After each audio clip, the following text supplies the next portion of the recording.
Hello, my name is Aaron, and welcome to Board Games, Bricks, and Hobbies. Today we are taking a look at a LEGO space set. Which one? Well, this one. This is set 7314 from the Life on Mars series. It is the Recon Mech RP.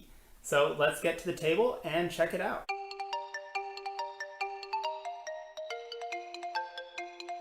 Alright, so as I said, this is set 7314, the Recon Mech RP. I'm assume that RP stands for Red Planet, and then it is from the Life on Mars line, which came out in 2001. It was actually the last LEGO space line for quite a while, until Mars Mission rebooted in 2008, I believe. And so normally I don't like looking at the boxes because they're pretty boring, but since this is a nearly 20-year-old set, I think it's fun to just take a quick look at it. So if you want to skip ahead to the build and the review, just use the timestamps and the chapter markings. So this has about 194 pieces, and the age range, it really should just say 7+, because there's no upper limit on things. I've said that before. Anyway, so here is the back of the box. We can see kind of the modular build that a lot of these sets in the Life on Mars series had. So in a future video, I actually picked up the sibling set for this one. It's the blue mech. So in the future, I will do a video where I show kind of combinations of those two, so stay tuned to the channel for that. But right here you've got a different arrangement essentially of the parts, and we will certainly check that out here once we build it. We have a blurb for lego.com, so thumbs up if you remember using dial-up to connect to lego.com on a Power Mac G3. No? Nobody? That was just me? Okay, fine. Well, anyway. So my box is admittedly a little battered. It's coming apart here. So we can see here the copyright date, 2001. And there's the top of it. We have our alien. This is Antares, and I'm not going to pronounce this correctly. Anyway, all of the aliens were named after celestial bodies, so I think that's kind of cool. And also, unlike other LEGO space series, this theme focused on exploration and essentially cohabiting with the aliens and doing research, as opposed to the later Mars mission line, which focused primarily on conflict. So I definitely think that this is kind of the cooler setting. And yeah, without further ado, let's go ahead and break into this. Let's see. So we can see here that the pieces were made in Denmark and Switzerland and the USA. That doesn't ever happen anymore. But yeah, let's go ahead and see what's inside. Again, this is a used set. I bought it off of eBay and for a reasonable price. We get our instructions, which are, and a hair. And let's go ahead and put this together.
All right, so we finished the build here.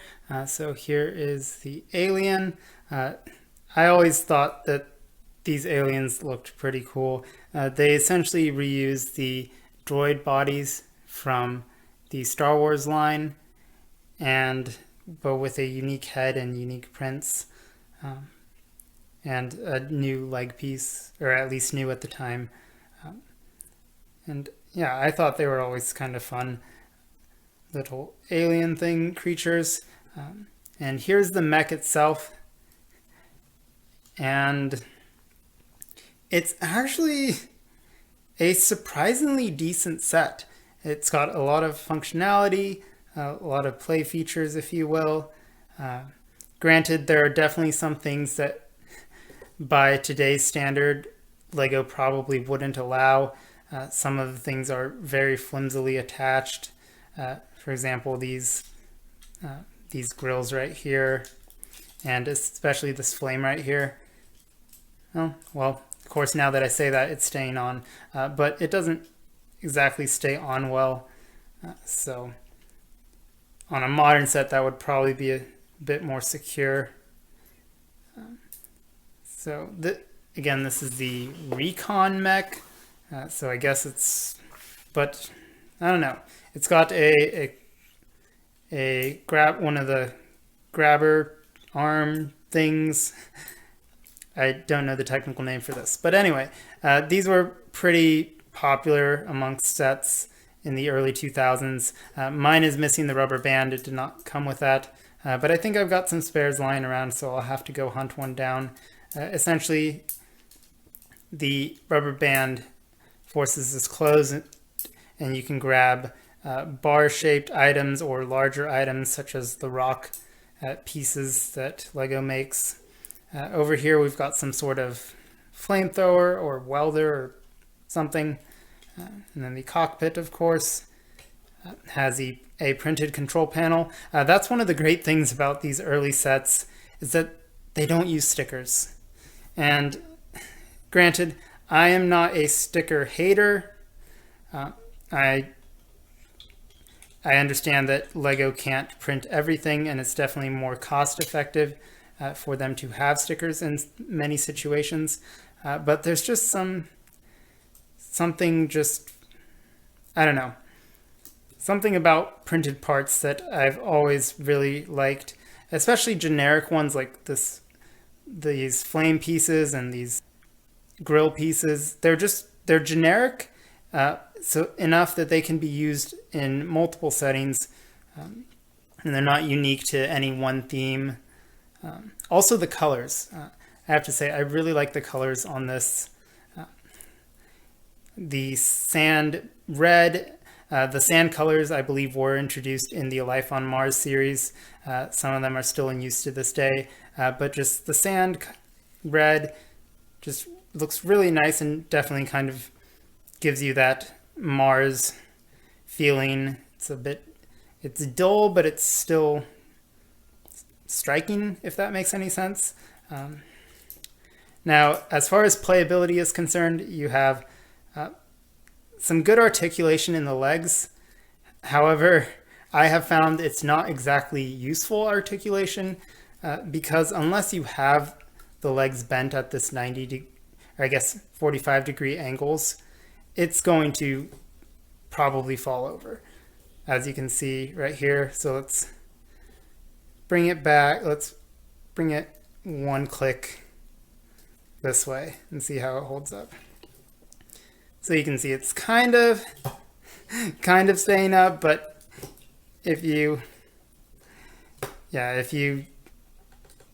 really try and do anything with it, you can probably get it to balance like that, but it's gonna fall down. So anyone who says that modern LEGO mechs are prone to falling over clearly hasn't seen one of these, because it's about as unposable as any modern stuff, aside from exo-force, because exo-force had great posability.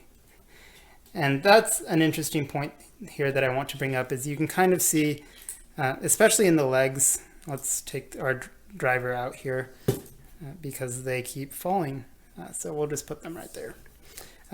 You can kind of see some kind of precursor to exo-force, which came about 5 years later, just in the legs here and the hinge and the feet design.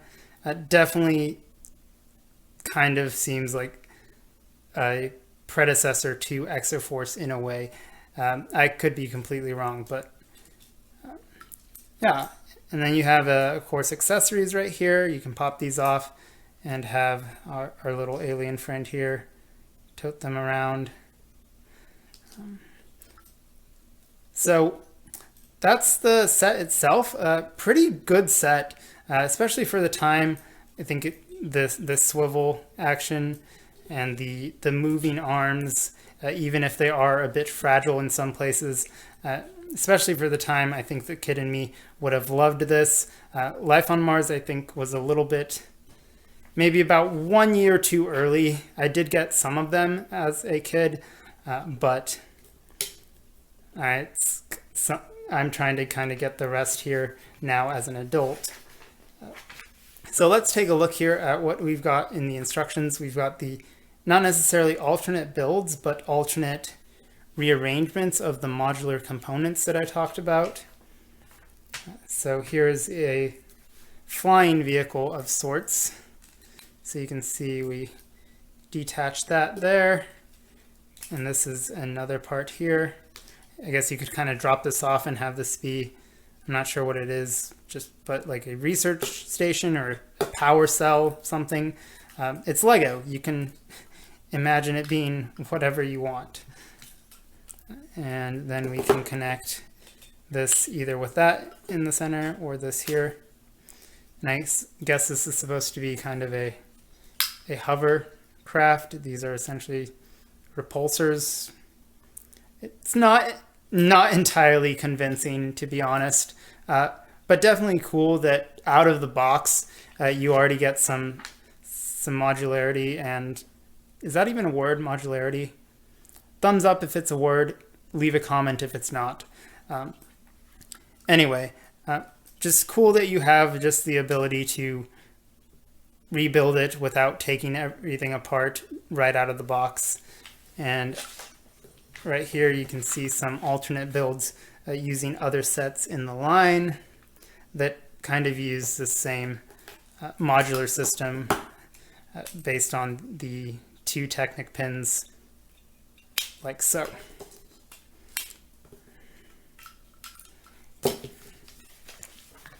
So there is that, and here are all the sets in the line.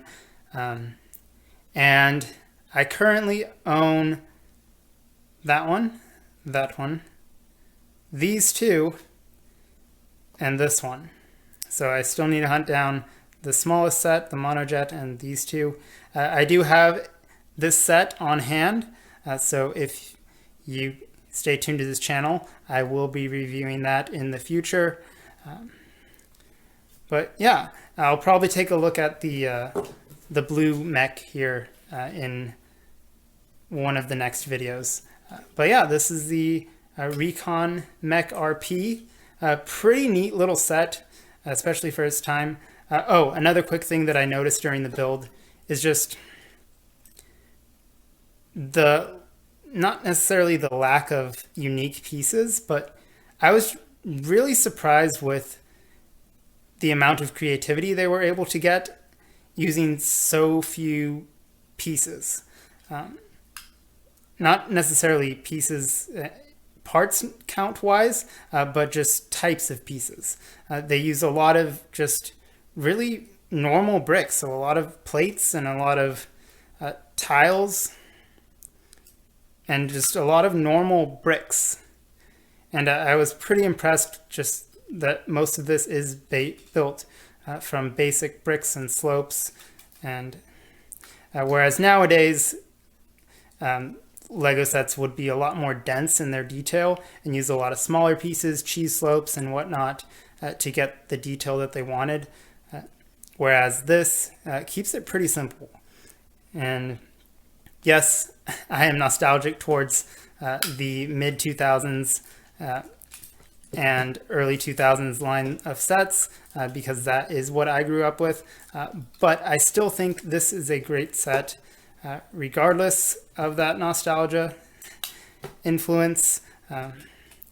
Definitely could have benefited from some ball joints or some more modern techniques, but still pretty solid set as it is. And as of this time, not entirely expensive on the secondhand market. So that is the Recon Mech RP. I hope you enjoyed the video. Once again, my name is Aaron. Thank you for watching Board Games, Bricks, and Hobbies. I hope to see you again in another video. Take care. Bye.